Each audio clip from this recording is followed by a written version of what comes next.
मात्राएं होती हैं। छोटा आ एक मात्रा है और बड़ा आ दो मात्राएं हैं।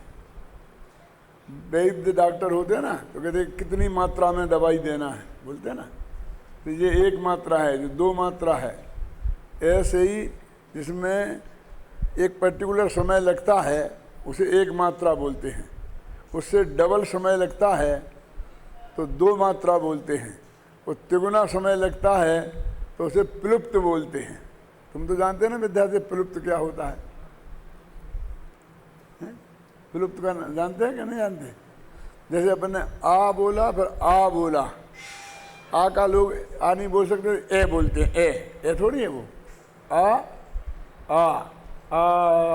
ये प्लुप्त हो गया, समझे ना। तो संगीत में बहुत होता है, और प्लुप्त के लिए जो एस का निशान लगाते हैं ना आप, वो तो संगीत में हम ऐसा करते रहते ना,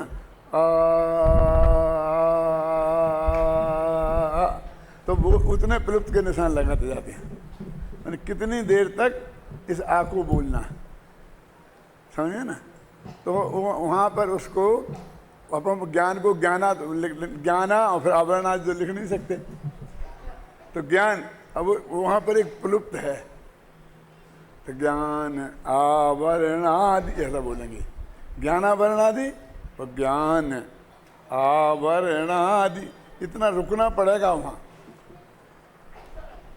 ये एक एक शब्द होते हैं, इसमें एक एक मात्रा की गिनती होती है, ऐसे ही नहीं होते हैं सब क्या।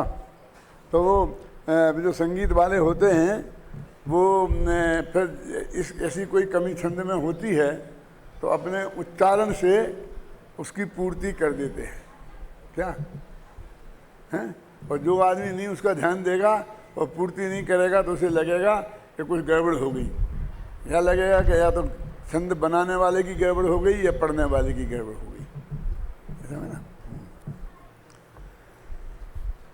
संतप्त मानस शांत हों, जिनके गुणों के गान में वे वर्धमान महान, जिन विचरे हमारे ध्यान में।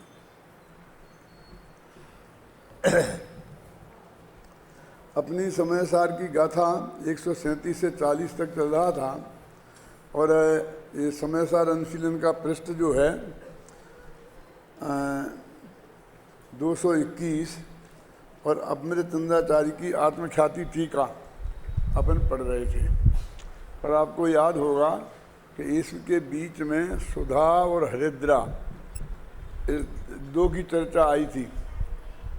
तो सुधा का कहाँ क्या अर्थ है इसके विस्तार में अपन चले गए थे, और इसलिए फिर आगे के प्रकरण को अपन ने पढ़ करके गाथा का पूरा अंश पढ़ लिया था। माने गाथा पढ़ लिया था, लेकिन आत्मख्याति टीका उतनी छूट गई थी। 224 तक अपन ने पढ़ लिया था पूरा, लेकिन आत्मख्याति टीका वहीं से छूट गई थी। कहाँ से? सुधा हरिद्रा शब्द आया था तहाँ से ही, तो अपन को वहाँ से चलाना है अब। तो आत्मख्याति टीका अपन पढ़ते हैं, पेज नंबर 223, और 23 पे से 23 है नहीं, कौन सा 23 नहीं 21, इसमें आत्मख्याति टीका नीचे का सबसे अंतिम पैरा। रागादि अज्ञान परिणाम के निमित्त भूत उदयागत पुद्गल कर्म के साथ ही दोनों एकत्र होकर ही रागादि अज्ञान परिणाम होता है। यदि ऐसा तर्क उपस्थित किया जाए तो जिस प्रकार मिले हुए चूना और हल्दी का लाल परिणाम होता है, उसी प्रकार जीव और पुद्गल कर्म दोनों के रागादि अज्ञान परिणाम की आपत्ति आ जाएगी। परंतु रागादि अज्ञान परिणाम तो एक जीव के ही होता है, इसलिए पुद्गल कर्म का उदय जो कि जीव के रागादि अज्ञान परिणाम का निमित्त है, उससे भिन्न ही जीव का परिणाम है। कल कहा था ना कि ये बितरे की उदाहरण है। बितरे की माने क्या? जैसे अपन एक कहें कि ये उसके समान है, तो ये अन्वयी उदाहरण कहलाता है। फिर अपन कहेंगे ये बात, जैसा उदाहरण दे के बताएं, कहेंगे ये बात ऐसी बात नहीं है, तो ऐसे उदाहरण को बितरे की उदाहरण कहते हैं। क्या? जैसे हम कहें कि जैसे शरीर और आत्मा ये दूध और पानी की तरह मिले हुए हैं, है ना। जिस तरह दूध और पानी मिले ना एक क्षेत्र गाय से, वैसे ही फिर हम कहें, ये तो हो गया अनवयी उदाहरण। अब वितरेकी क्या कहेंगे कि जैसे दूध और पानी मिले हुए हैं, आत्मा और राग ऐसा मिला हुआ नहीं है, ये वितरेकी हो गया। क्या क्या फर्क हो गया बोलो रमेश? क्यों? कि वे तो दो पदार्थ हैं, दूध अलग पदार्थ है और पानी अलग पदार्थ है, लेकिन ये तो एक आत्मा की ही पर्याय है। यदि हमें भिन्न बताना है और उसे अलग भी करना है, अथवा ज्ञान, हमें गुणगुणी का भेद भी करना है और अभेद भी करना है कि आत्मा और ज्ञान वैसे नहीं है जैसे दूध और पानी है। तो आत्मा और ज्ञान कैसे हैं बोलो? अनवयी उदाहरण खोजो। थोड़ा थोड़ा आपको ये भी समझना चाहिए। विद्यार्थी तो हमारे समझते ही है, लेकिन आप लोगों को भी समझना चाहिए, हैं? क्या अभी काय का पूछा है मैंने? आत्मा और ज्ञान का क्या क्या उदाहरण दोगे? दूध और पानी का नहीं दोगे तो क्या उदाहरण दे दोगे? तो कहेंगे अग्नि और उष्णता। ये ऐसे हैं, इनका संबंध अग्नि और उष्णता के समान है, उसमें गर्माई। आत्मा और ज्ञान का संबंध कैसा है? अग्नि और उष्णता सा। और आत्मा और शरीर का संबंध कैसा है? दूध और पानी का। अब हम ये कहेंगे कि देखो, जैसा अग्नि और उष्णता का संबंध है, अब वैसा शरीर और आत्मा का नहीं है। ये वितरेकी उदाहरण हो गया। अब लगा ना कई प्रयोग, पर कई प्रयोग देखना ये। तो ये वितरेकी उदाहरण कहाँ दिए जाते हैं? जब अनवयी उदाहरण हमको प्राप्त नहीं होते हैं। ऐसा नहीं चाहे जहाँ दे दिया। अनवयी, जैसे हमने बोला था ना कि माता कैसी होती है, तो माता मौसी जैसी नहीं। मेरे कहने का मतलब ये है कि कोई अनवयी उदाहरण मिलता ही नहीं है, तो फिर वितरेकी उदाहरण दिया जाता है ना। अब सिद्ध गति कैसी है? नरक जैसी है कि देवगति जैसी है कि मनुष्य गति जैसी है? तो कोई उदाहरण मिलता ही नहीं है। तो हमने लिख दिया ना, अनुपम गति ने प्राप्त। अनुपम गति है। अनुपम माने वही जिसकी कोई उपमा इस जगत में नहीं दी जा सकती है। तब उसको समझाना होगा, तो वितरेकी उदाहरण से ही समझाना होगा।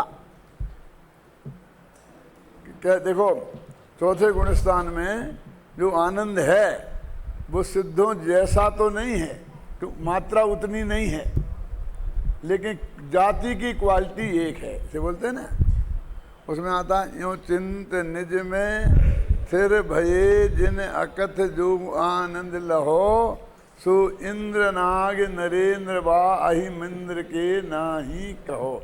अब सिद्धों के जैसा क्या है? तो सिद्ध में पूर्णता नहीं है, तो इनके नहीं है। अब देखो, ये वितरेकी उदाहरण दिया ना कि उनके एक समय में जैसा आनंद है वैसा आनंद इनमें नहीं है। क्या? सिद्धों जैसा, तो पूर्णता नहीं है। तो उसे कहें जो जाति एक है लेकिन इनमें नहीं है। तो इनमें नहीं है क्यों बोला ऐसा? क्यों? कि हमने इनमें सुख मान लिया है। इस जगत ने इनमें सुख माना है, तो जगत को समझाना चूंकि जगत को है, तो एक नियम है उदाहरण का और सिद्धांत का। उदाहरण जग प्रसिद्ध होना चाहिए और सिद्धांत अप्रसिद्ध होना चाहिए। असिद्ध होना, असिद्ध होता है साध्य, जो असिद्ध है उसे साध्य कहते हैं, क्या नहीं?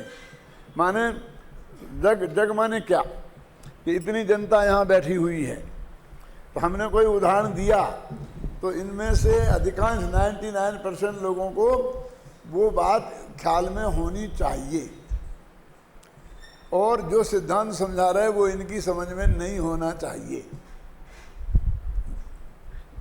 जो है ही समझ में तो समझाने की जरूरत क्या है? नहीं होना चाहिए का मतलब समझे ये? और उदाहरण जो दिया है वो उदाहरण को समझाने में पसीना छूट जाए तो क्या होगा?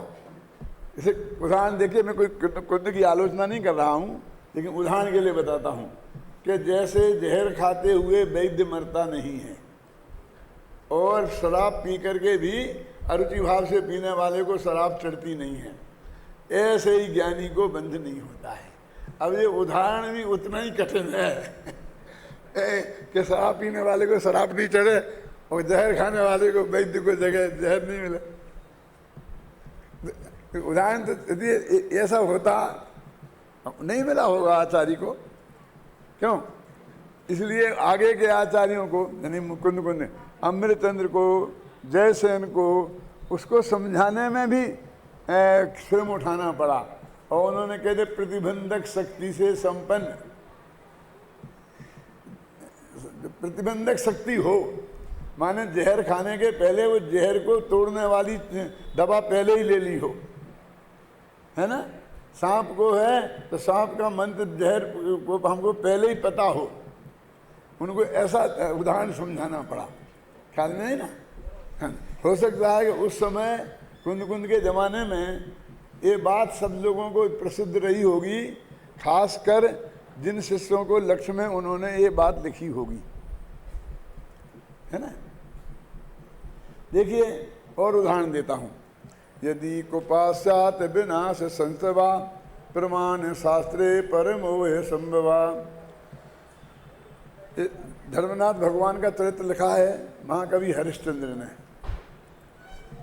तो उसमें राजा महाशय धर्मनाथ भगवान के पिता, उनके नगर का वर्णन चल रहा था। अब वो क्या बोलते हैं आचार्य वर्णन करते हुए हैं,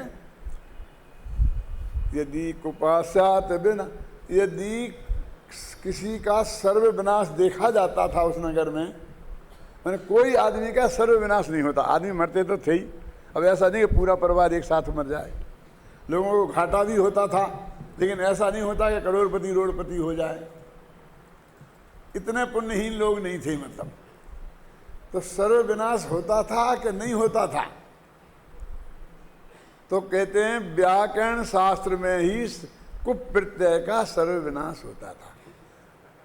समझ में आया कि नहीं? यदि कुपास्यात् विनाश संस्तवा। अब व्याकरण शास्त्र में एक जितने प्रत्यय होते हैं उनमें आधा पद्धा हिस्सा तो कट जाता है, आधा कायम रह जाता है। ये ती प्रत्यय है तो ती में से ता रह जाता है। अब समझेंगे ना, सुप प्रत्यय है तो सुप प्रत्यय में से आधा साफ हो जाता है, आधा रह जाता है। अब जो व्याकरण शास्त्र पढ़ा हो वो जाने क्यों है, एक प्रत्यय कुप प्रत्यय होता है, वो पूरा का पूरा लोप हो जाता है। तो कहते हैं कि यदि सर्वविनाश किसी का होता था तो व्याकरण शास्त्र में कुप प्रत्यय का ही होता था। और जो उदाहरण वैसे ही कठिन हो गया ना, और प्रमाण शास्त्रे परमोह संभवा। कहते हैं कि किसी को परम मोह, उत्कृष्ट मोह नहीं था। मोह तो हरेक को होता ही है गृहस्थों में रहने वाले, लेकिन इतना तीव्र मोह नहीं था कि वो पागल हो जाए उसके पीछे, अथवा दर्शन मोह नहीं था, ये तो नहीं कह सकते हम। लेकिन परम मोह, पर मोह, उत्कृष्ट जाति का मोह नहीं था। कि कहीं था कि नहीं था? क्या था कि प्रमाण शास्त्रे परम मोह संभवा। प्रमाण शास्त्र माने न्याय शास्त्र में परम ऊ है, बहुत तर्क वितर्क होता था, समझे ना क्या? यदि कुपास्यात् विनाश संस्तवा प्रमाण शास्त्रे परमोह संभवा। आचार्य को देखो कैसी किसी, अब वो आपको हमें तो प्रसिद्ध ही नहीं है। अरे भैया वो तो कालिदास जैसा कवि था, तो उसको तो वो जो बड़े बड़े कवि लोग हैं वो उनकी समझ में आ सकता था, बस उसके लिए वो पर्याप्त था। उसके असली श्रोता तो वो ही थे ना, कौन? पाठक जो संस्कृत जानते हो।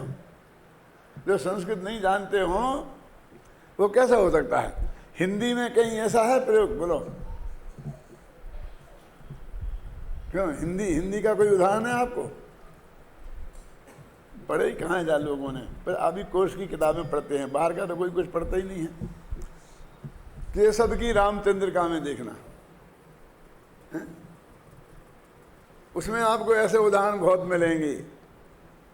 क्या कि वो चीज़ इसमें ही मिलती थी, ये चीज़ उसमें ही मिलती थी, ख्याल में आई ना। जंगल का वर्णन कर रहा है और वहाँ से उसे अर्जुन और भीम नाम के वृक्षों की बात बतानी है। तो कहते पांडव की प्रतिमा सम लेखो, अर्जुन भीम महामति देखो। कि अर्जुन और भीम नाम के वृक्ष खड़े थे वहाँ, ऐसा लगता था कि पांडवों की प्रतिमा ही खड़ी है। तो मेरे कहने का अर्थ यह है कि जब जितनी आपकी अच्छा साहित्य का अध्ययन भी अच्छा होगा तो आप उतना ही गहराई से इस चीज़ों को भी समझ सकते हैं। अभी अपने ये चलते हैं, देखो अभी क्या प्रकरण है इसमें अपन ने जो पढ़ा था ना इतना हिस्सा, इसका अर्थ मैं आपको बताता हूँ, फिर आप एक दफ़े अपन और पढ़ लेंगे। वो ये कहते हैं कि वो बितरे की उदाहरण बता रहे ना, सुधा हरिद्रा का, कि ये जो हल्दी और चूना जब मिलते हैं तो दोनों ही लाल हो जाते हैं। हल्दी भी पीली नहीं रहती है और चूना भी सफ़ेद नहीं रहता है। लेकिन ऐसा यहाँ नहीं होता जो ये हो रहा है। इसके लिए मैंने इतना रामायण सुनाई आपको। कैसा नहीं होता है यहाँ कि जब जीव रागादि रूप परिणमता है तो उसके निमित्त से ज्ञानावरणादि कर्म बनते हैं, और जब ज्ञानावरणादि कर्म का उदय आता है तो उसमें जीव राग मोह राग देश रूप परिणमता है। तो इसमें ऐसा नहीं होता सुधा हरिद्रा के समान। कैसा नहीं होता माने, यदि ऐसा होता तो क्या होता? बोलो सुरेश जी, ऐसा होता तो क्या होता? कहते कि यदि जैसे वो हल्दी और चूना दोनों लाल हो जाते हैं तो कर्म के उदय को और आत्मा को दोनों को रागादि रूप होना चाहिए था, लेकिन कर्म रागादि रूप नहीं होता है, आत्मा ही रागादि रूप होता है, इसलिए ऐसा नहीं है। और उल्टा लगाओ कि दोनों बात वही है, एक साथ परिणमते होते तो जैसे ज्ञानावरणादि कर्म रूप कर्मावरणा होती है, ऐसा आत्मा को भी ज्ञानावरणादि कर्म रूप हो जाना चाहिए था, क्योंकि ऐसा नहीं होता है। दादा ख्याल में है ना? तो ऐसा कह के क्या कहना चाहते हैं प्रवीण? अभी ये जो शिविर खत्म हो जाएगा ना, उसके बाद भी मैं अक्टूबर के 31 अक्टूबर तक एक प्रवचन चलाने वाला, और ये हमारा प्रवीण आया है, इसकी भी कक्षा चलेगी, ये भी रहेगा जब तक यहाँ पर। और भी हमारे शांति जी की और ये सबकी क्या नाम गोधा की, इन सब की क्लासें चलेंगी। तो जिन लोगों को रहना है वो यहाँ रह सकते हैं, उनके आवास और भोजन की व्यवस्था यहाँ रहेगी। हाँ, तो अभी बात अपनी क्या चल रही है? सुधा हरिद्रा। आप अगर सुधा हरिद्रा के क्या सुधा हरिद्रा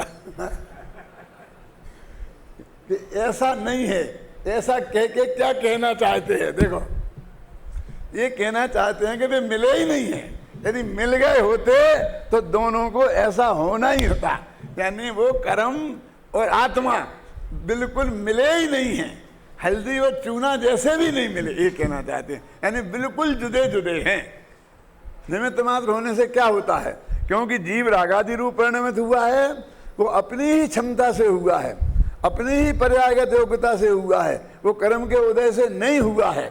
और कर्म ज्ञानावरणादि रूप परिणमित हुआ है, कर्माण वर्णाएं वो अपनी ही पर्यायगत योग्यता के कारण हुई हैं। आत्मा ने उन्हें नहीं किया है, नहीं किया है, नहीं किया है, ये कहना चाहते। समझ में है ना?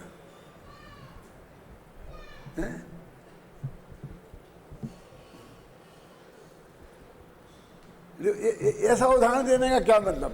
अरे भाई, ऐसा उदाहरण देते कि जो मिल गए कैसे मिले हैं ये बताओ ना। कि ऐसा उदाहरण हमें समझ में नहीं आता है। हम तो हल्दी और चूना जैसे नहीं मिले। अब हल्दी और चूना को जो तुमने मिलाया और लाल हो गया ना, अब इसको थोड़ा सा और आगे बढ़ाएं कि ऐसा हमने कभी देखा नहीं कि फिर बाद में वो चूना हल्दी अलग हो गए हों और हल्दी अपनी पीली हो गई हो और चूना सफ़ेद हो गया। क्यों? मिले सो मिले कि नहीं नहीं ऐसा है। तो समझना आप क्या कहते, कैसे कैसे कि आपके लोग तिलक लगाते हैं ना हल्दी का वगैरह का, और एक यहाँ भी लगाते हैं और बोलते, तो अपने कुर्ते पे भी हल्दी लग जाती है ना, और कुर्ता पीला पीला सा हो जाता है, कपड़ा अपने पीला पीला हो जाता है क्या नहीं है? अरे पहले सुन, लाल का पहले सुन, पीला हो जाता है दादा, मैं सोच समझ के बोल रहा हूँ। वो कुर्ता पीला पीला हो जाता है, फिर हम उसे धोते हैं, साबुन लगाते हैं। तो क्योंकि साबुन में चूना है, काष्टक है ना, तो जब उसे साबुन लगाते हैं तो वो लाल हो जाता है। क्या? क्योंकि वहां चूना और हल्दी मिल गए। अब फिर जब उसे अपन खंगालते हैं, खंगालना समझ गए क्या बोलते हैं आपके यहाँ? पानी में अच्छी तरह से उसको करके जो धो कर खंगालना बोलते हैं ना, समझ गए ना खंगालने का मतलब? तो कुर्ता में हल्दी का रंग फिर आ जाता है, फिर वो पीला का पीला निकल आता है। ऐसा नहीं, हल्दी का रंग, क्योंकि वो चूने से हल्दी छूटती नहीं है, फिर दूसरा पाउडर लाना पड़ेगा आपको। तो इसका मतलब है कि उस वक्त भी वे नहीं मिले थे, क्योंकि वो खंगालने से चूना निकल जाता है और हल्दी नहीं निकलती है। तो इसका मतलब हल्दी तो जब वो चूना के साथ मिली थी तब भी पीली ही थी, वो लाल कभी हुई नहीं। क्यों? और वो काष्टक भी कभी लाल हुआ ही नहीं। क्यों? कि वो मिलते ही नहीं। वो आता ना, पूछते हैं कि परम शुद्ध निश्चय ने से क्या है? हल्दी और चूना मिलके हो गया परम शुद्ध ने। लाल जो रंग है वो राग का माना जाता है। अब ये रंगों का जानते हैं आप? सफेद रंग काय का प्रतीक है, लाल रंग काय का प्रतीक है, पीला रंग काय का प्रतीक है, ये सब काला रंग किस बात का प्रतीक है? ये सब इनके रंगों के प्रतीक नक्की हैं। काला रंग जो है वो अंधेरे का प्रतीक है, हैं? अथवा काली पट्टी बांधते हैं ना अपन, तो शोक का प्रतीक है। सफ़ेद रंग पवित्रता का प्रतीक है, इसलिए जो ब्रह्मचारी लोग हैं वो बिल्कुल सफ़ेद कपड़ा ही पहनते हैं, पवित्रता का प्रतीक है। समझे ना? जो हमारी माताएं बहनें भी मान लो विधवा हो जाती हैं तो वो भी एक तरह से ब्रह्मचारिणी ही हो जाती हैं, तो उनको भी सफ़ेद वस्त्र पहनने का। तो सफ़ेद पहन दुर्भाग्य का प्रतीक नहीं है, ये तो पवित्रता का प्रतीक है। और लाल रंग राग का प्रतीक है। लाली तेरे लाल की जिद देखो तित लाल, हैं? क्यों? लाली देखन में गई तो मैं भी हो गई लाल। जब तीव्र राग होता है तो चेहरा लाल पड़ जाता है। तो लाल रंग राग का प्रतीक है, समझ गए ना? तो रंगों में भी पीला रंग जो है वो समझ लीजिए एक तरीके से जब पूजा के लिए अपन पीले वस्त्र पहनते हैं ना, तो एक दूसरे टाइप के भक्ति भाव के का प्रतीक है। तो इन रंगों में भी बंटवारा है, समझिए ना? तो ये अभी क्या चलते है, लाल रंग की बात चलती ही है। तो इस तरह से क्या बताया इस पूरे पैरा में कि वो बिल्कुल हल्दी वो चूना जैसे भी नहीं मिले, वो क्षणिक राग भी नहीं हुआ है, बाद में तो निकल गए तो नहीं हुए हैं, ऐसा दिखने वाला भी नहीं है। यानी ये बताना है कि आत्मा बिल्कुल जुदा है और कर्म बिल्कुल जुदा है, और नो इफेक्ट, एक का दूसरे पर कोई इफेक्ट नहीं है। वो जो इफेक्ट का कथन है वो मात्र निमित्त नैमित्तिक कथन है। ख्याल में जो पढ़ते हैं अब जो मैं पढ़ता हूँ तो सब समझ में आएगा आपके। देखो, रागादि अज्ञान परिणाम के निमित्त भूत उदयागत पुद्गल कर्म के साथ ही दोनों एकत्र होकर भी रागादि अज्ञान परिणाम होता है। यदि ऐसा तर्क उपस्थित किया जाए, ये सत्य नहीं है, ये तो सामने वाले का पक्ष रखा है। यदि ऐसा तर्क उपस्थित किया जाए तो जिस प्रकार मिले हुए चूना और हल्दी का लाल परिणाम होता है, उसी प्रकार जीव और पुद्गल कर्म दोनों के रागादि अज्ञान परिणाम की आपत्ति आ जाएगी। रागादि रूप अज्ञान भाव जीव को भी होना चाहिए और पुद्गल को भी होना चाहिए। समझ में आ गया? बहुत स्पष्ट है कि नहीं है? परंतु रागादि अज्ञान परिणाम तो एक जीव के ही होता है, इसलिए पुद्गल कर्म का उदय जो कि जीव के रागादि अज्ञान परिणाम का निमित्त है, उससे भिन्न ही जीव का परिणाम है। इसमें स्पष्ट, भाषा में स्पष्टता तो बहुत है, लेकिन हमारी बुद्धि में इतनी स्थूलता आ गई है कि इतना लंबा चौड़ा व्याख्यान दे करके नहीं समझाएं तब तक इस पैरे का अर्थ पूरा आपके ग्रास में होता नहीं। दिक्कतें हैं, इसमें कोई कमी नहीं है, ख्याल में आई ना, लेकिन वो हमारे ग्रास क्यों नहीं होता है? हम उतनी गंभीरता से उसे पढ़ते नहीं हैं। हम रीडिंग करते हैं, स्टडी नहीं करते हैं। रीडिंग और स्टडी का अंतर जानते हो? पढ़ना मात्र, अखबार जैसा, वो रीडिंग है, और अध्ययन करना, उसे तर्क से, वितर्क से, गहराई से, आगे से, पीछे से जो समझे ना, उसका नाम है अध्ययन। समझे ना? अब आगे चलते हैं। आगे में अब कुछ नहीं है माल, बस ये जो बताया है वो ही है, लेकिन लौट के है। लौट के कैसा है? अभी क्या कहा था कि यदि रागादि भाव को जीव का ही काम है, यदि वो हम दोनों का मिला हुआ काम मानेंगे तो पुद्गल में भी रागादि होने चाहिए थे। ये कही थी ना।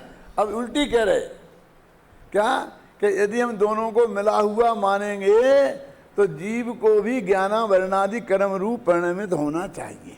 बस इतनी सी बात, अंतर इतना सा है। और इसलिए भाषा भी बिल्कुल एक सी होगी, ऐसा नहीं कि यहाँ कुछ अलग भाषा वहाँ कुछ अलग भाषा। दादा ये अमृतचंद की विशेषता है कि वो इसने कि रिपीटिशन अच्छा लगेगा, तो वहाँ पानी कहा तो यहाँ वाटर लिख दो, फिर यहाँ पे जल लिख दो। नहीं, ऐसा नहीं। अपन ट्रेनिंग में समझाते हैं कि नहीं कि समूह लिखा है तो समूह, 6 द्रव्यों के समूह को यदि विश्व कहते हैं तो आप समूह ही लिखें। क्यों कमल जी हैं कि चले गए? समूह ही लिखें, आप उसके समुदाय नहीं कह सकते। क्यों? बच्चा बेचारा क्या समझे कि समूह का अर्थ समुदाय होता है? वो तो रटेगा बेचारा, याद करेगा, तो उसको समूह शब्द ही उसे करना चाहिए। मैं इसलिए जाके कर रहा हूँ कि शायद कमल जी ने, मुझे पक्का पता नहीं है, सुबह का 5 बजे कहते 6 बजे उस वक्त की क्लास का है, ये बात एक दिन कही थी कि 6 द्रव्य के समूह का नाम ही संसार है ना, कहा था ना। 6 द्रव्य के समूह का नाम संसार नहीं है। बहुत दफे मुझे विकल्प आया कि अकेले में बुला के कह दूँ, लेकिन मिलते ही नहीं, कोई मौका ही नहीं लगता। मिलते हैं जब याद नहीं आती है, कह दो जब भी आया जब आ गया। 6 द्रव्य के समूह का नाम तो विश्व है। आप समझे? सद द्रव्यमयी न हरे को, तो संसार तो जीव की विकारी पर्याय का नाम है, संसरण का नाम है। और 6 द्रव्यों के समुदाय को विश्व कहते हैं। लोक की परिभाषा क्या है? सद द्रव्यानि अत्र विलोक्यन्तेति लोका। 6 द्रव्य जहाँ दिखाई रहे हैं उसका नाम लोक कहते हैं।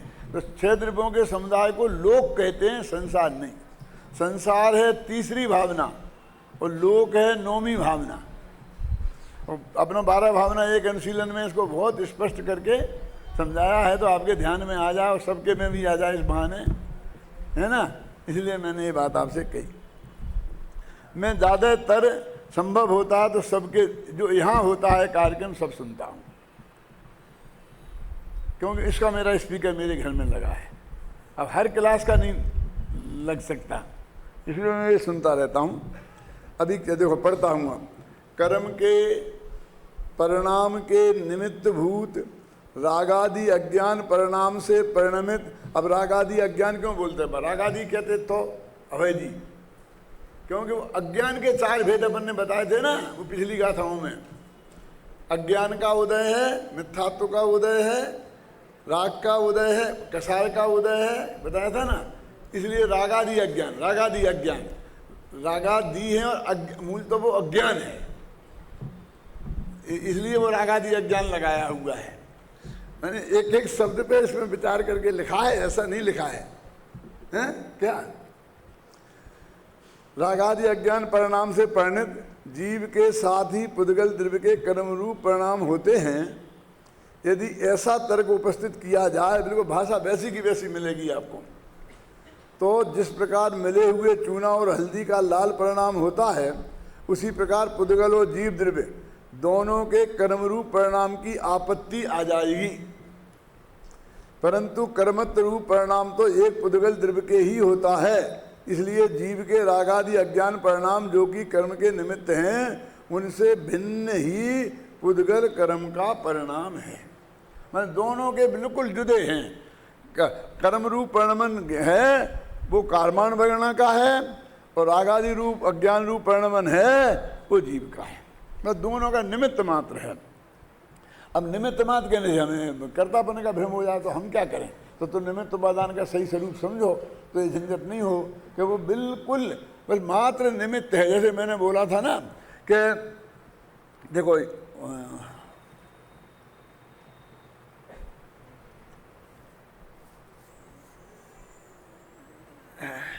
हमारी एक बहुत बड़ी शिकायत है कि हमने अपने घरों में गंदे गंदे चित्र लगा रखे हैं दिगंबराओं की।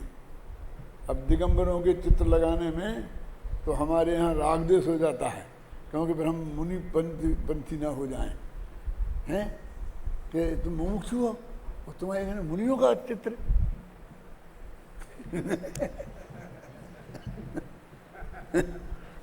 तुम मुमुक्षु हो, तुमने मुनियों की तरफ देख लिया। ये पागलपन है। अब दिगंबरों के चित्र तो हट गए और दिगंबराओं के आ गए। महिलाओं का जमाना है ना है? क्यों? तो ये लगा लिए कि इससे बहुत नुकसान होता है। कि क्या नुकसान होता है? कि इन्हें देखकर राग आता है। अच्छा, वो चौराहे चौराहे पे लगा दिए चौराहे तो बड़े बड़े वो लगा दिए होर्डिंग। क्यों? तो ये कहते हैं कि उन्हें देखकर लोगों का मन बिगड़ता है। मैं उससे उल्टी बात कहता हूं। क्या? कि भैया पहले मन बिगड़ा जब तो ये चित्र लगे। पहले मन बिगड़ा कि चित्र लगे। बोलो क्या? इसलिए हमने कुंदकुंदाचारी और दर्शनाचारी का चित्र लगाया।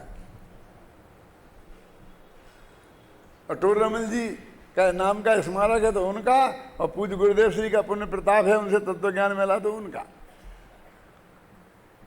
मेरा मतलब ये है कि भाई तुम्हें ऐसा क्या हो गया कि तुम्हें दिगंबरत्व से ही तुमको एलर्जी हो गई?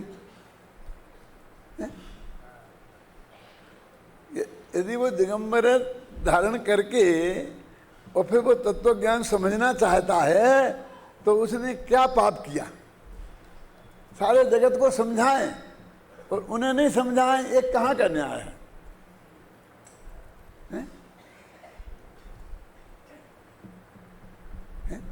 एक तो फायदा उन्हें हुआ कि 24 घंटा उनके स्वाध्याय करने इसके समझने के लिए हैं। एक नुकसान भी हो गया कि हर जगह जहाँ समझने की जगह है वहाँ नहीं पहुँच सकते हैं। जैसे आप लोग आ गए ना गाड़ियों में बैठ बैठ के यहाँ, इस सौभाग्य से वे वंचित हो गए कि जहाँ से समझना चाहते हैं वहाँ नहीं पहुँच सकते हैं। अब ये तो उनकी मजबूरी है। ये नहीं कि साहब हम उनके पास क्यों गए कि वे हमारे पास क्यों नहीं आए। आपसे तो कह सकते हैं विक्रम भाई कि आपको समझना है तो आप जयपुर आइए, हम क्यों आपके यहाँ आए?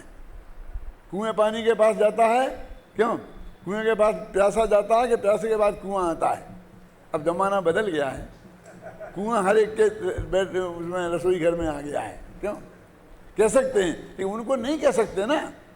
उनको ऐसा नहीं है कि दौड़ के चाहे जहाँ पहुँच गए।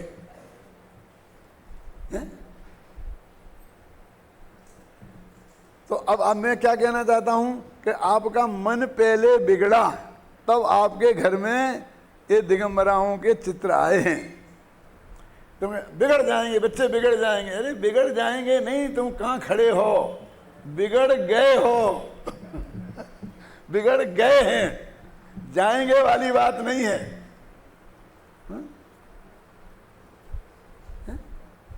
ये ऐसा ही नहीं है कि जो चित्र हमें मिल गया सो हमने लगा दिया।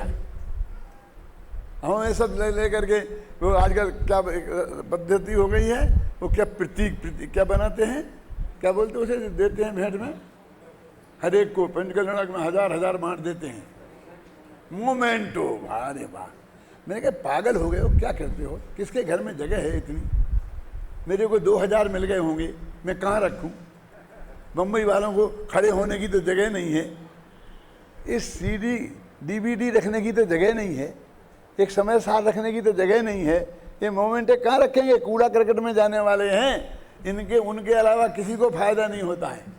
किनके, दुकानदार के जिससे बनवाते हैं। और दूसरी मूर्खता, देखो घबराना नहीं, समझ लेना क्या कि जिसको दे रहे उसका तो उसमें नाम नहीं है, और जो दे रहे उनके बड़े बड़े आदमी नाम है। क्या अब तुम्हारा नाम अपने घर में उन्हें रखने में क्या रस है, बोलो। यदि उसके नाम हो तो समझा कर इसको कोई सम्मान हुआ होगा कुछ, उसको तो उसके नाम का दिया गया।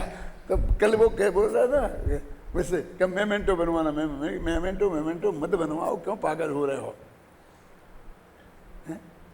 अब उनको जो अध्यक्ष मंत्री बन गए दुर्भाग्य से, वे उनको अपना नाम तुम्हारे घर में घुसेड़ना है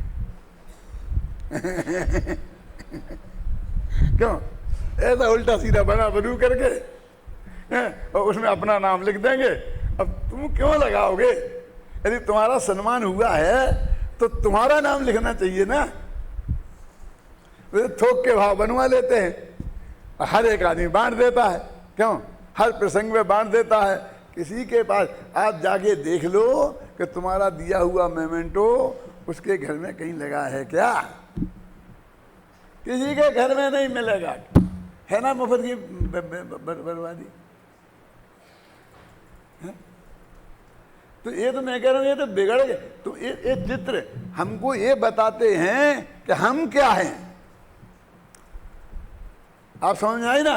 ये नहीं बताते हैं क्या कि इनसे हम अच्छे हो जाएंगे कि बढ़ जाएंगे। तो ये मेरे कहने का मतलब ये है, मैं तो जाता हूँ ना जब लोगों के घर में ठहरता हूँ तो ऐसे ऐसे देखता हूँ, तो ये सच्ची घटना बता रहा हूँ, नाम नहीं लूँगा, कि एक व्यक्ति के कमरे में मैं क्या पंडित जी आराम करेंगे, मैं जरूर आराम तो करूँगा। तो आराम करने गया तो ऐसे कब लगे थे, तो मैं ऐसा देख रहा था, तो वो बेचारे को बहुत शर्म आई क्या, तो वो बोले मेरा कमरा नहीं है ये तो अपने बच्चे का है, बेटे बहू का कमरा है मैं कहा चलो तुम्हारा दिखा दो अपने ड्राइंग रूम में नंगी नंगी औरतों की संगमरमर के क्यों, बाजार से खरीद, सब दिखते हैं बाजार में, तो ला करके वो तो तुम्हें किसी ने भेंट में नहीं दिया, वो तुमने लगा दिए, क्यों, काय को लगा दिए। सरसेठ हुकुमचंद ने अपने इंद्र महल में वो नंगी नंगी औरतों के चित्र वो बगीचे में लगा दिए। अरे मैं तो उसको 12 वर्ष की उम्र में देखने में गया था, क्या, तो ही मैंने कहा कि क्या पागल से क्या क्या किया ये। आज भी कहता हूँ, सब जगह कहता हूँ, सारी दुनिया नहीं कह सकती है, सभाओं में कहता हूँ, क्यों लगा, इनकी क्या जरूरत थी यहाँ, इनसे वो क्या अपने बच्चों को संस्कार देना चाहते थे, और बीच में वैराग्य भवन बना दिया, एक भगवान की मूर्ति उसमें रख दी, क्यों, अगर उसमें रहूंगे तो द्राव, लेकिन ये मूर्तियां हटवाते जब वैराग्य आया था, ठीक है जब तुमने लगवाई होंगी, जब लगवाई होंगी, क्यों, लेकिन जब तुम वैराग्य भवन में चले गए तब तो मूर्तियां वहां से हटवाते, क्यों,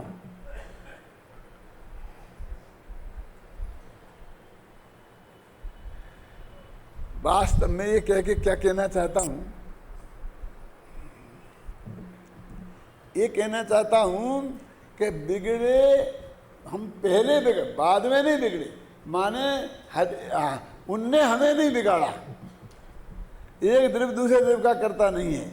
हमारा जो बिगड़े रूप परिणाम है उसके पूरे जिम्मेदार, उस रागादिक के जिम्मेवार पूरा आत्मा है और उसका पूरा जिम्मेवार पुद्गल है। क्या अब मेरा तो समझ आई ना?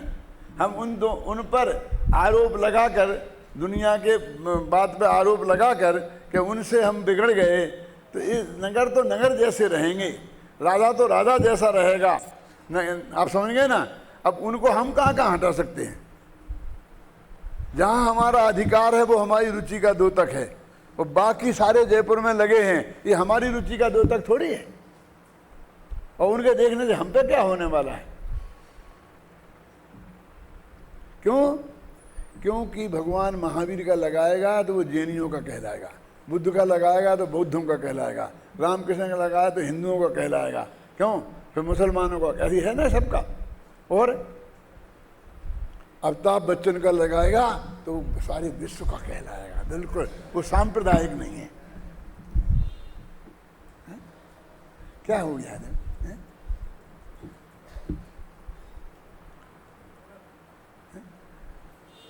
नेहरू जी का लगाएगा तो कांग्रेसी कहलाएगा, अटल बिहारी वाजपेयी का लगाएगा तो भारतीय जनता पार्टी का कहलाएगा, किसी कम्युनिस्ट का लगाएगा तो वो कम्युनिस्ट का कहलाएगा, और इन खिलाड़ियों का लगा लेगा तो वो विश्व का हो जाएगा। तो आज के सबसे बड़े नायक तो ये सिनेमा वाले और ये खेल खेलने वाले ही बन गए। क्यों? क्योंकि हम बाकी में तो हमको कोई गंध दिखने लग गई है, इसलिए अब सब जगह जय जय लगेंगे। तो ये हम इसको कैसे रोक? हम सारे जगत को रोक सकते हैं। अब एक द्रव्य दूसरे द्रव्य का करता नहीं है तो हम सारे इसके पीछे पड़ते हैं, ये सुधार करेंगे, हम ये सुधार करेंगे। ये क्या कर सकते हो? नहीं, अहिंसक प्रचार जो हम करते हैं पटाखों मटाखों का, उसके विरुद्ध नहीं बोल रहा हूँ मैं। वो तो ठीक है, हमारा भाव है, हम जितने लोगों तक इस अपनी बात को पहुँचा सकें तो अच्छी बात है। पॉल्यूशन भी नहीं होगा और हिंसा भी नहीं होगी, लेकिन फिर भी सारे जगत का ठेका तो हमने नहीं ले रखा। क्या कर सकते हैं हम? क्या है हमारे हाथ में? देखो अब आगे पढ़ते हैं। हल्दी और चूना के मिले हुए रूप का उदाहरण देकर आत्मख्याति के उक्त कथन में भी वही बात सिद्ध की गई है जिसका स्पष्टीकरण ऊपर किया जा चुका है। अब इसके बाद का सारा हिस्सा अपन पढ़ चुके हैं और पूरी गाथा पूरी हो गई वहाँ। इसलिए अपना अगली गाथा कौन सी आएगी? 141 अब नए विभाग से यह स्पष्ट करते हैं कि आत्मा कर्म बंधनों से बद्ध है, आबद्ध है, कर्मों ने उसे स्पर्श किया है कि नहीं किया है। देखो अभी क्या, अब एक ग्रुप निकल गया।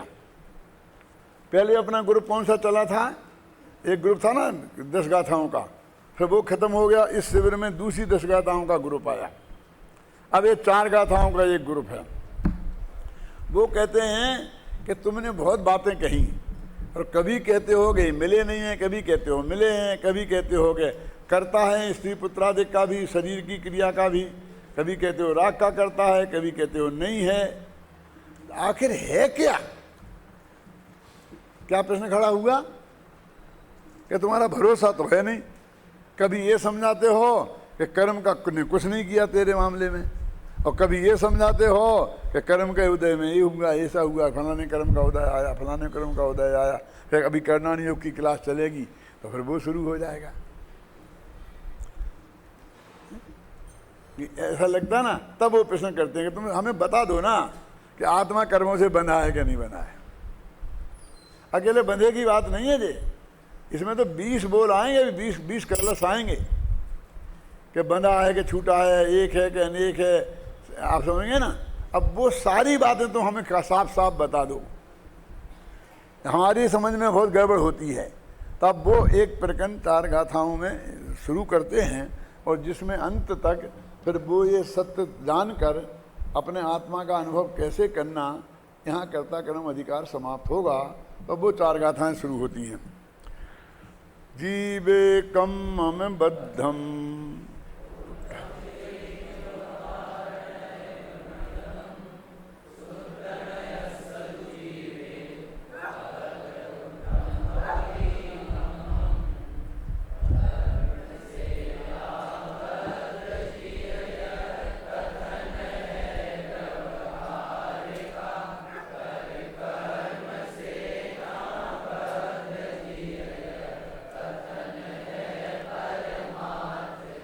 कि जीव कर्म से बंधा है और कर्म से छुआ हुआ है। ये व्यवहार न्याय का कथन है, और कर्म से नहीं बंधा है, छुआ तक नहीं है, ये निश्चय न्याय का कथन है। उन्हें न्याय विभाग से इस बात को स्पष्ट किया बस गाथा में। तो अब ये बद्ध स्पष्ट, अकेला बंधा नहीं है, अकेला स्पष्ट नहीं है, बद्ध स्पष्ट शब्द है ना। अबद्ध पुट्ठम नीचे है ना, और ऊपर है बद्धम पुट्ठम, बद्धम पुट्ठ।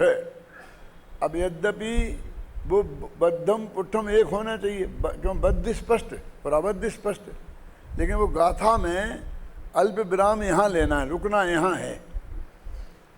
जीवे कम्मम बद्धम फिर पुट्ठम।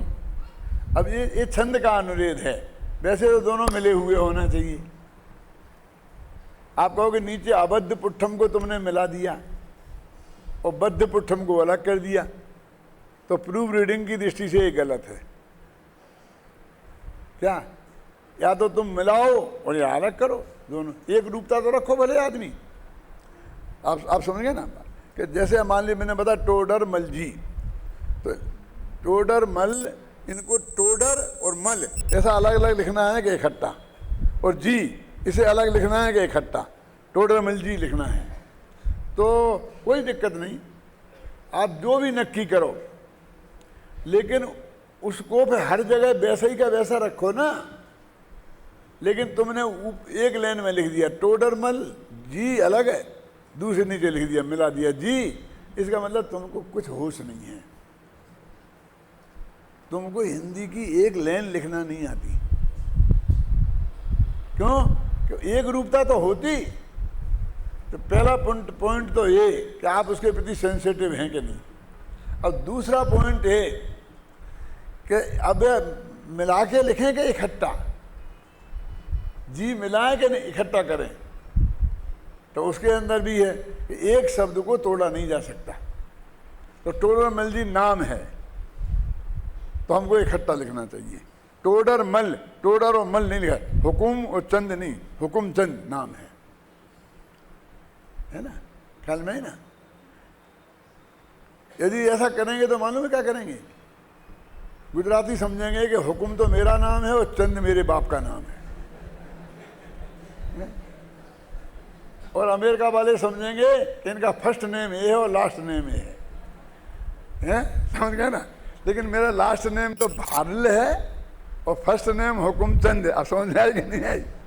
अब आप समझते हैं कि इसमें कुछ फर्क ही नहीं है, वो तो यही लिख देते हैं क्या, भारल हुकुम, बस अमेरिका वाले यही लिखते हैं क्या।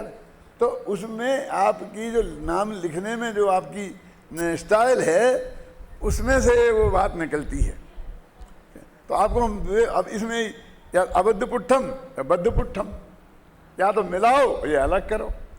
अब इसमें गाथा में हमने छापी है, तो ऊपर कर दिया अलग और नीचे मिला दिया, तो आप कह सकते हो डॉक्टर भारल को भी ये नहीं आता है। आप समझे ना। तो आप यदि ये मानते हो कि इन्हें आता है, तो आपको एक सोचना पड़ेगा कि इसमें भी कोई अर्थ है। हर दूसरे आदमी को 1 मिनट में मूढ़ा घोषित करके और अपनी अकल लगाना ज़्यादा समझदारी का काम नहीं है, ख्याल में है ना। जैसे वो कहते हैं अपने पूजन है ना, धर्म के 10 लक्षण, संसार में विष बेल नारी तज गए योगीश्वरा, है ना। तो उसमें गलती हो गई, सुधार दो इसे। क्यों सुधार? तुम्हें सुधारने का क्या अधिकार है? तुम्हें रोक तो नहीं है ना। तुम पूरी ये 10 लक्षण धर्म की पूजन लिखो ना, और इतनी बढ़िया लिखो कि लोग इसे पढ़ना बंद करके तुम्हारी लिखी पढ़ने लग जाएं। और ये नहीं है तो दूसरे की कृति में तुमको कुछ भी कोमा फुल स्टॉप लगाने की जरूरत नहीं है। कोई प्रूफ रीडिंग से गलती हो गई हो तो अलग बात है ना। अनेक प्रतियां होंगी, उन्हें मिलान करके देख करके जो संपादन किए थे वो करना है, लेकिन उसका क्या भाव है उसे हम तो उसके व्याख्याकार हैं, हमारी ड्यूटी तो उसका अर्थ बताना है, उसमें सुधार करना नहीं। समझ में आई ना। अब इसलिए मैं बता रहा हूँ कि गाथा पढ़ो, और यदि हम यहाँ बद्धम पुट्ठम मिला देते तो फिर पढ़ने में दिक्कत होती कि नहीं आपको? बोलो, जीवेकम हमें बद्धम पुट्ठम चेदि व्यवहार नये भणिदम शुद्ध नयस्य दुजीवे अबद्ध पुट्ठम हवदी मम। के व्यवहार नय का कथन है कि जीव और कर्म बंधे हैं। अब बद्ध स्पष्ट की बात अपन कर रहे हैं कि बद्ध माने होता बंधना और स्पष्ट होता है माने छूना। कि कर्म ने आत्मा को छुआ है कि नहीं छुआ है, और कर्म आत्मा से बंधा है कि नहीं बंधा है। कि छुआ होगा तो बंधा होगा, बंधा होगा तो छुआ होगा, ऐसा होता नहीं है ना। हम छू लेते हैं और बंधते नहीं है, और कभी कभी बंध जाते हैं और छूते नहीं है। होता है ऐसा? कहाँ होता बताओ, उदाहरण सोचो, सोचो जल्दी उदाहरण दो। उदाहरण हमने जेल में बंद कर दिया कमरे में, अब कमरे को हम छू थोड़ी रहे, लेकिन बंधे तो है ना। बद्ध हैं और अस्पष्ट हैं, समझे ना। बंधे और हमने इसको छू लिया, छुआ है ना, तो हम बंध गए। इससे क्या? इसलिए दोनों बातें उन्होंने लिखी कि कर्म ने आत्मा को छुआ तक नहीं है और बंधा भी नहीं। क्यों? कि दो द्रव्यों के बीच में वज्र की दीवार है। और फिर बद्ध स्पष्ट शास्त्र में ही लिखा है ना, कर्मों से बना। पूरा कर्णानी योग इस पे लिखा गया है भाई साहब। दिक्कत तो ये है ना, कोई एक दूसरे आदमी ने थोड़ी कह दिया। और ये कहना कि निश्चय नए से ये ना बंधा है ना छुआ है, माने ऊपर जो बात कही है वो सफेद झूठ है, ये पूरे करुणान योग के बारे में कथन है। क्या आपको मालूम है? समय सार के सर्वसिद्धि ज्ञान अधिकार में है ना। क्यों? क्या लिखा है मालूम उसमें? कि ऐसा कहकर हमने करुणान योग वो है ना, करुणान योग के उससे आपको अज्ञान से छुटाया, ऐसा लिखा है। कौन सी गाथा है पता मालूम है? उसमें ऐसा शब्द क्या है? जो जहाँ पर ये प्रकरण आता है ना, हाँ कौन सा प्रकरण? कि आत्मा ये बंध कथा, वो तो तीसरी गाथा में, यानी आगे है। काम भोग बंध कथा है ना, तो वो कहते बंध की कहानी, काम भोग की कहानी। तो उधर जाके सर्वसिद्धि ज्ञान अधिकार में एक जगह ऐसा लिखा है कि हमने इससे छुड़ाया है, ऐसा लिखा है। अभी मुझे वो गाथा और वो पंक्ति याद नहीं आ रही है, लेकिन उसमें इतना स्पष्ट शब्दों में लिखा है, मोक्ष अधिकार में है, हाँ, कि उस अज्ञान से हमने आपको छुड़ाया है। ऐसा कहकर हमने उस अज्ञान से आपको छुड़ाया है। अभी याद रहेगा तो मैं कल देखकर आपको वो सुना दूंगा। आज देखिए, आत्मख्याति टीका में भी इस गाथा को, इसी अर्थ को मात्र 2 पंक्तियों में दोहरा दिया गया है। कुछ नई बात कुछ नहीं लिखी टीका में। ऐसा भी लिख देते सुगमम एतत्, तो भी काम चलता। क्या लिखा है? जीव को और पुद्गल कर्म को एक बंध पर्याय, यही है ना, देखने पर उनमें काल की भिन्नता का अभाव है, इसलिए जीव में कर्म बद्ध स्पष्ट है, ऐसा व्यवहार नय का पक्ष है। और जीव को पुद्गल कर्म को अनेक द्रव्यपने से देखने पर उनमें अत्यंत भिन्नता है, इसलिए जीव में कर्म अबद्ध है, अस्पष्ट है, यह निश्चय नय का पक्ष है। बिल्कुल वही का वही बात दोनों उन्होंने लिख दी है, लेकिन निश्चय नय का पक्ष है ऐसा लिख के बता दिया कि ये कोई फाइनल नहीं है। क्या हमको आत्मा को तो हमें पक्षापीत करना है। देखो ये गाथा जो है 291, 92 और 93 में है, जो कौन सा जो मैं आपको बताना चाहता था उसका मैं पढ़ता हूँ। अन्य अनेक लोग ऐसा कहते हैं कि बंध संबंधी विचार श्रृंखला ही मोक्ष का कारण है, किंतु यह ठीक नहीं है। कर्म से बंधे हुए जीवों को बंध संबंधी विचार श्रृंखला भी मोक्ष का कारण नहीं है, क्योंकि जिस प्रकार बेड़ी आदि से बंधे हुए पुरुष को उक्त बंध संबंधी विचार श्रृंखला से बंध से छूटने का कारण नहीं है, उसी प्रकार कर्म से बंधे हुए पुरुष को कर्म बंध संबंधी विचार श्रृंखला कर्म से मुक्ति का कारण नहीं है। वो नीचे लिखा है ना,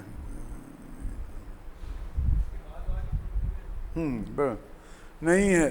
इस कथन से कर्म संबंधी विचार श्रृंखला रूप, देखो विशुद्ध शुभ भाव रूप धर्म ध्यान से जिनकी बुद्धि अंध है उन्हें समझाया है। देखो धर्म ध्यान से बुद्धि अंध है, क्या क्या लिखा है संस्कृत में, देखो आप, एतेने कर्म बंध विषय चिंता प्रबंधात्मक विशुद्ध धर्म ध्यानांद बुद्धयो बोध्यन्ते। क्या कह रहे, ये कर्णान योग के अभ्यास में लग रहे हैं और उससे जिनकी बुद्धि अंध हो गई है उसके लिए समर्पित हो गए हैं, उनको समझा रहे कि भैया इससे मोक्ष नहीं होने वाला है। ऐसा लिखा है, मैंने बोला याद तो था लेकिन वो गाथा नंबर नहीं याद थी, लेकिन ये बात थी कि धर्म ध्यान से बुद्धि जिनकी अंध हो गई।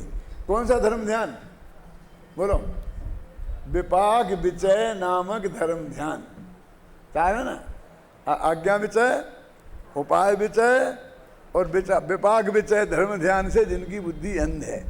देखो अपने क्या है धर्म ध्यान, अपने को ध्यान, ध्यान माने अच्छी चीज ही नहीं होता है, घबराना नहीं।